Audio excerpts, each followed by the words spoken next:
Bonsoir à tous, bienvenue sur la chaîne toujours proche des populations. Ravi de vous retrouver pour votre journal à la une de l'actualité de ce premier jour du mois de septembre. Bientôt la fin des vacances scolaires et les centres aérés sont des lieux adéquats pour permettre aux enfants de profiter pleinement de cette période. Quelle est donc l'utilité de ces espaces? Réponse à cette question tout à l'heure dans le dossier de la rédaction. À l'international, il sera soumis à un référendum avant la fin de l'année au Gabon. Le projet de nouvelle constitution a été remis au président de la transition, Brice Oligui Nguema, une loi fondamentale entièrement modifiée. Merci pour votre fidélité. Place à la rubrique du jour.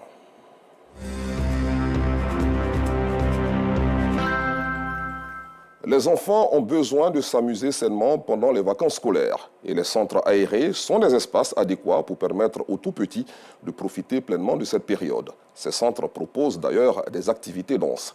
Mais le coût élevé de ces espaces éducatifs n'est pas à la bourse de tous les parents d'élèves. Voici le constat de Laurence Kakra qui a visité des centres aérés.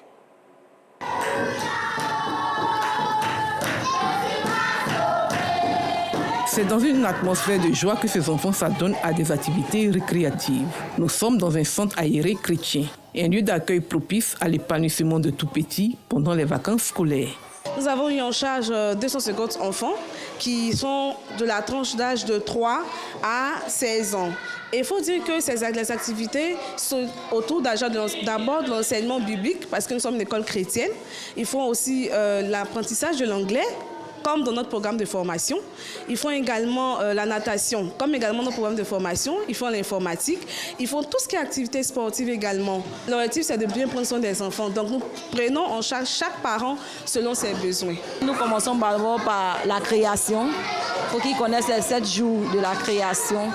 Voilà, ils doivent le connaître par cœur à la sortie du centre aéré.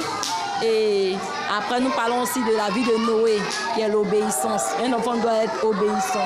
Ils apprennent facilement, ils arrivent à s'adapter. Ils sont vraiment des choux, comme on le dit. Cours bibliques, basketball, football et cours de langue, autant d'activités qui égayent les enfants. On joue des jeux ici. Bon, on mange bien aussi. On apprend à connaître Dieu. Le centre aéré, c'est super. Je vous dis, venez dans ce centre aéré.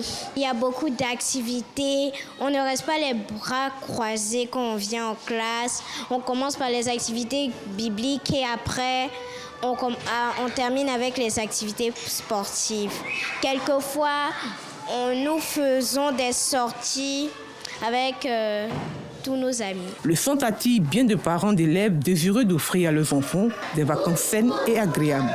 J'étais de passage, je cherchais un centre aéré et je suis tombée sur ce centre aéré là. Les centres aérés sont très importants parce qu'aujourd'hui ce sont les vacances. L'école, on dit entre griffes, l'école est fermée, donc on cherche un moyen d'occuper les enfants. Voilà, pour les distraire jusqu'à ce que la rentrée prochaine arrive. Ça nous soulage et puis eux-mêmes, ça leur fait du bien.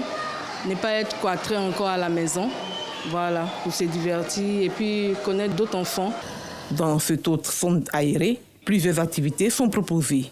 Peinture, bricolage, arts martiaux. Le matin, dès que les enfants arrivent, ils veulent bien prendre de l'air, jouer à l'extérieur, donc dans le bac à sable, sur les toboggans, on joue un peu jusqu'à 10h. Ensuite, on rentre parce qu'on fait de la lecture. À partir de 3 mois, nous faisons de la lecture avec tous les enfants. Donc, nous faisons de la lecture, de l'écriture pour ceux qui savent écrire, du gribouillage. Nous racontons des histoires, en tout cas jusqu'à midi 30. Ensuite, nous allons à la cantine. Tout le monde mange, tout le monde est rassasié. Ensuite, on va au dodo. Les soirs, généralement, nous avons des ateliers de peinture, comme vous le voyez maintenant, aujourd'hui. Nous avons des ateliers d'art oratoire pour les enfants. Nous leur apprenons à bien s'exprimer. Nous avons également des ateliers de pâtisserie. Nous avons des ateliers de cuisine. Nous faisons toutes sortes de petites activités comme ça afin de développer toutes les compétences des enfants. Je n'ai pas l'impression de travailler un seul jour. On ne s'ennuie jamais avec les enfants. Le karaté, dans l'évolution de l'enfant, ça apprend quand même à savoir utiliser le corps. Et si vous remarquez très bien, tous les mouvements que nous faisons ont un impact sur l'enfant. C'est-à-dire qu'en ce qui concerne l'équilibre de la santé d'abord, et puis il arrive aussi à canaliser cette énergie que détiennent tous ces enfants. On a des enfants par contre qui sont super actifs, beaucoup agités, et il y a certains enfants qui sont beaucoup influencés. Donc on essaie de trouver le juste milieu à travers le karaté, à travers les mouvements que nous faisons, pour que l'enfant puisse trouver un équilibre social et avoir une meilleure orientation dans la vie. Des activités que les enfants apprécient particulièrement. J'aime faire du karaté, après j'aime dessiner, j'aime jouer. Et j'aime jouer dehors. Je viens de faire un atelier de peinture. J'ai dessiné une maison parce que je voulais dessiner une maison. Je suis contente d'être ici. Le programme établi pour les vacanciers est si riche et dense que les enfants y trouvent leur compte à la grande satisfaction des parents. Il est là pour se dégourdir pendant les vacances. Parce qu'on est venu en vacances et il n'a pas grand-chose à faire à la maison. On est venu voir un peu pour voir un peu ce qu'il propose. Et on trouve que le cadre est plutôt propice au développement des enfants. Ces centres aérés sont des espaces de fraternité et de sociabilité où le vivre ensemble est prôné.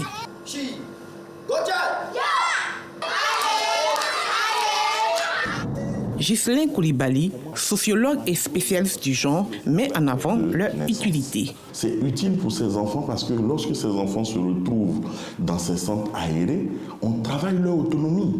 Et donc ces enfants qui, s'ils étaient restés à la maison, allaient être soit devant la télé, allaient être en train de jouer aux jeux vidéo, il y a des risques de surpoids, il y a des risques d'obésité.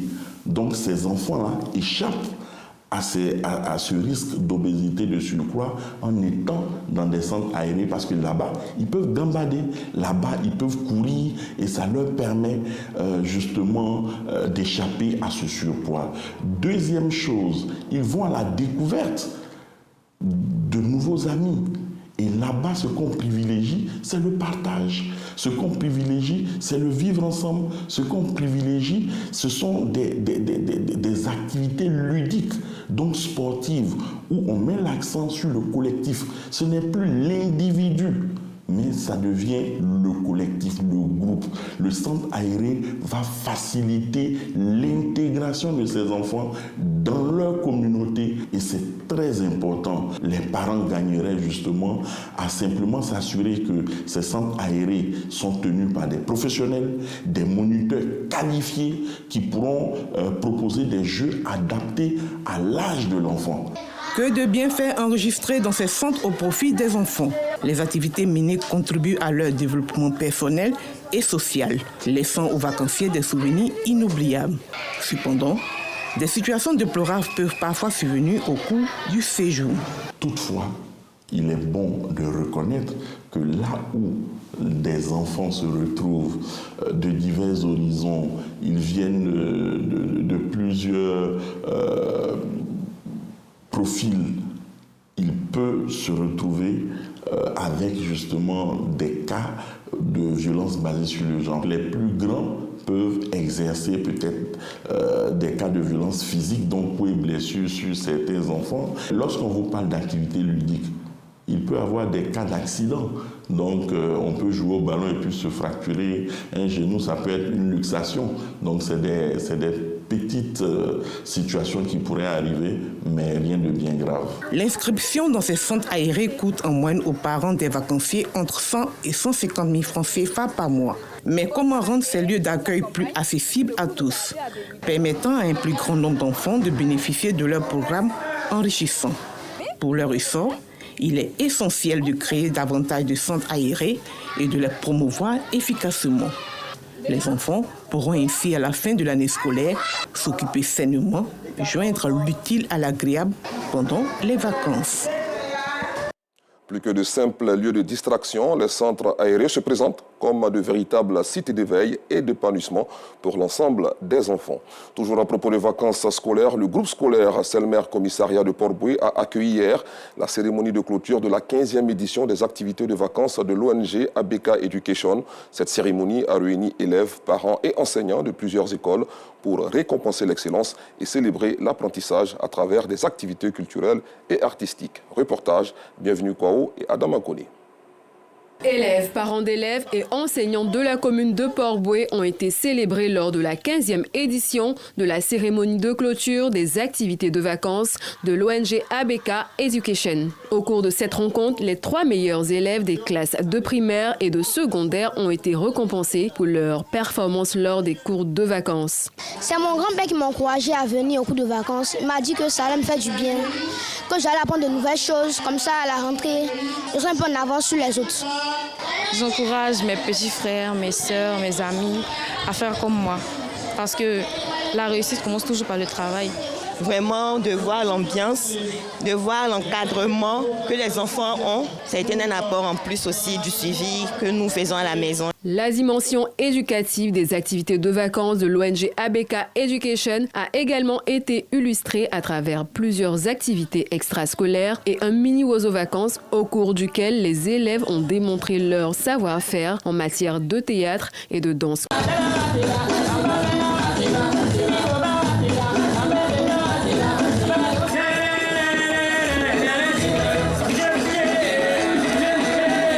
Les mini-concours Bagnon et Talois-Clamant qui ont également rythmé cet événement ont mis le public en ébullition. Les élèves du primaire ont défilé sous les acclamations de leurs camarades lors de cette cérémonie. Une occasion pour le président de l'ONG ABK Education de rappeler que le divertissement est un accélérateur de l'éducation. Nous avons mené plusieurs activités, des cours de mise à niveau.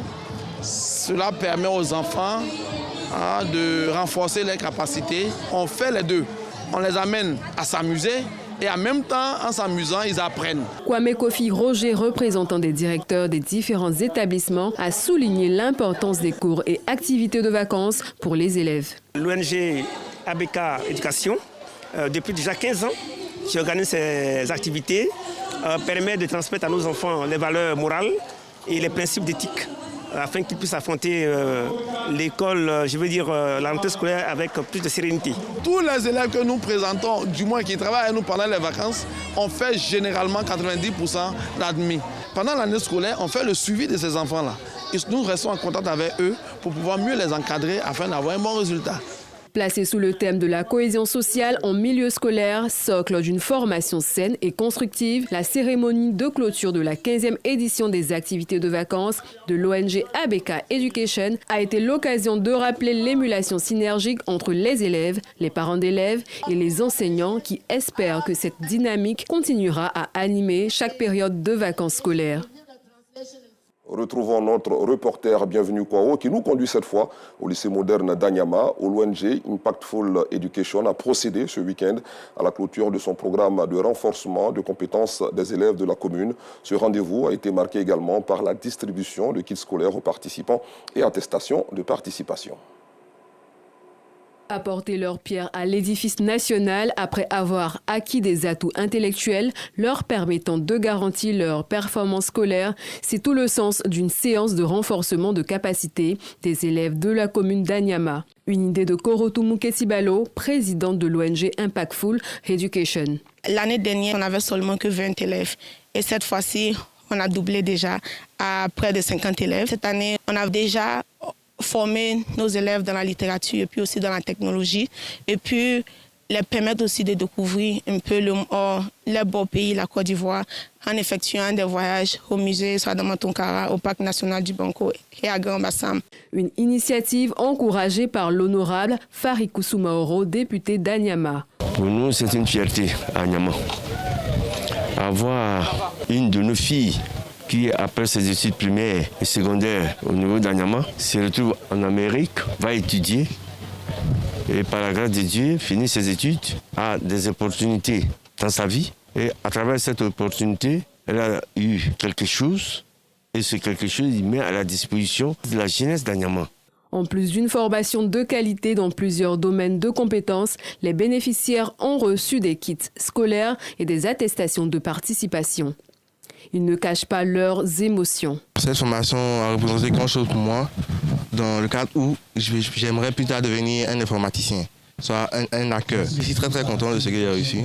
Vraiment, ça montre que je suis au moins à un niveau et que je peux me développer. C'est vraiment un honneur pour moi d'avoir ce certificat, car Impact Full Education, j'adore Impact Full Education et je suis vraiment triste que ça se termine maintenant. Je voudrais dire merci, tout sincèrement, merci aux encadreurs et à la présidente Cathy Ballot, à mes amis qui participent, et j'invite toute personne à venir participer à Impact Full Education car ça aide vraiment. L'initiatrice de ce programme de formation mis en œuvre pendant les vacances scolaires envisage de l'étendre à d'autres communes d'Abidjan et localités du pays pour le bonheur des élèves. Retour dans la commune de Port-Boué pour parler du calvaire que vivent les automobilistes de Gonzagueville. En effet, la dégradation de la voie au niveau du carrefour Terre Rouge et la construction du mur met en mal l'activité des automobilistes sur ce tronçon. Cela a également un impact sur les véhicules en commun qui ont accès au quartier, nous disent nos reporters Aïcha Guiri et Maïssa Kogueï. Gonzagueville, carrefour Terre Rouge. Ici, les habitants vivent un véritable calvaire du fait de la construction de ce mur et de la dégradation avancée de la voie au niveau du rond-point qui crée d'énormes embouteillages sur ce tronçon. Au niveau de Terre Rouge, la voie est gâtée. Ça nous crée des embouteillages. Tellement que la voie est gâtée, ça gâte les accessoires d'en bas de la voiture. Ce rond-point-là, c'est un calvaire pour nous, ça ne nous arrange pas. Ils ont fait la clôture, mais ils n'ont pas pensé à ce rond-point. Donc vraiment, ça nous fatigue beaucoup. La voie n'est pas grande. Souvent, on n'arrive pas à faire la recette par rapport à l'embouteillage. On sort au gouvernement voir s'il peut passer à nous pour pouvoir agrandir la route pour nous. Voilà, au moins s'ils ont agrandi au moins la voie, au moins, on sait qu'avec ça, au moins, on pourra se débrouiller un peu. La dégradation de la voie au niveau du rond-point du carrefour Terre Rouge affecte les véhicules. Au carrefour de Poteau, ces usagers sont obligés d'attendre longuement le bus. Les véhicules de transport en commun, qui ont également leur gare en ce lieu, accèdent difficilement au quartier. Nos véritables soucis sont au niveau de la route, surtout à l'entrée des Terres Rouges. On a un véritable problème. Les autobus pour avoir accès à ce terminus-là, on peut pratiquement passer 1 heure du temps. Voilà pourquoi les clients au niveau du terminus ici mettent du temps pour avoir accès au bus. Si vraiment, par votre canal, on a eu une véritable solution au niveau d'entrée-sortie, vraiment la population serait soulagée. C'est notre cri de cœur qui est là. La nouvelle voie qu'ils ont fait là, c'est pas fini. Et puis à chaque fois, il y a l'embouteillage. Donc, sur le centre de Gonzague qui est là, il y a les petits villages, il n'y a même pas de route pour aller à Makumbre ni à Benorosso. Vraiment, si l'État pouvait faire quelque chose, vraiment, nous, ça nous plaît. Le rond-point est gâté complètement, mais c'est foutu. C'est ce qui crée l'embouteillage même total. Franchement, nous, la population de Gonzague, vraiment, on souffre. Pour sortir, on a des problèmes. Et pour rentrer aussi, pareil. Les populations espèrent voir une amélioration de la voie au niveau du carrefour Terre Rouge.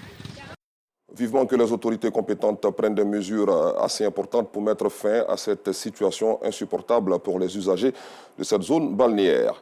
Et puis, l'enregistrement de l'émission de divertissement des vacances sur RTI2 Enjaillement s'est achevé ce week-end. Elle a été marquée par des prestations musicales en playback et en live dans la commune d'Abobo, en présence de nombreux mélomanes d'Abidjan et d'ailleurs, dont Maïssa Kogueï. La commune d'Abobo accueille à nouveau la finale de l'émission des vacances Enjaillement de RTI2 ce week-end. À 30 minutes du démarrage de ce rendez-vous, ce vendeur de poulets et de poissons braisés à l'entrée de l'espace de l'événement a ses dernières commandes à livrer. Il a du mal à s'approvisionner à cette heure tardive. Néanmoins, il est satisfait des bénéfices réalisés. On a eu beaucoup de commandes et qui viennent regarder Enjaillement. Voilà, c'est eux qui payent aussi. Si il y a des émissions comme ça tous les jours, ça nous arrange parce qu'on va gagner beaucoup de marchés. Une fois à l'intérieur, l'espace est bondé de spectateurs. Tous sont connectés aux prestations musicales. Cette femme venue de Gagnoa participe pour la première fois à Enjaillement. Elle fait partie des mélomanes passionnés qui ont fait vibrer l'espace tout au long de cette émission. Après avoir été récompensée pour cela, elle ne reste pas indifférente. C'est ma première fois, mais je suis ça. Je suis ça à la télé chaque fois. Donc aujourd'hui, là, j'ai prévu venir faire le show. Ça nous permet de se faire des amis. Vraiment, c'est intéressant. En tout cas, les artistes, ce sont mes artistes préférés. Je suis à ma première participation, mais vraiment, je suis très heureux. J'accompagne Samson Mano, artiste au reggaeman. Il a pressé, vraiment, c'est très bon. Après sa prestation musicale, l'artiste musicien Clé Salé, qui a sa première participation à l'émission Enjaillement, est séduit. C'est la toute première fois d'Enjaillement que je fais. Mais il faut dire que je suis tellement heureux, très content, parce que le présentateur, l'animateur Kunda Madère et tout le groupe réalisateur et puis le cadreur, tout ça, c'est des hommes qui travaillent très bien et je suis heureux de participer à cette émission. Merci à la 2, on est ensemble. La saison des vacances terminée, l'animateur Kunta Madère lève le voile sur les perspectives pour les prochaines éditions. C'est une émission rotative. La première saison, nous étions à Yopougon et la deuxième saison, nous sommes venus ici. Et on revient ici parce qu'on dit qu'on ne change pas une équipe qui gagne. On va, à travers cette émission, on va faire le tour de la Côte d'Ivoire parce que notre rôle et notre souhait, c'est de rapprocher RTI2 de ses consommateurs. Voilà, donc merci. Ce sont des mots de remerciement et puis merci à la jeunesse ivoirienne parce qu'il y a ceux qui viennent regarder l'émission, il y a ceux qui sont à la maison qui regardent cette émission tous les samedis. On va remettre le couvert avec la bénédiction de nos patrons l'année prochaine dans d'autres sphères, pourquoi pas à l'intérieur du pays. Pour la circonstance, l'artiste Madjene Fitini était l'invité spécial. Sa prestation en live a mis un terme à ce rendez-vous. La diffusion de l'émission Enjaillement est prévue le samedi 7 septembre 2024 sur RTI2.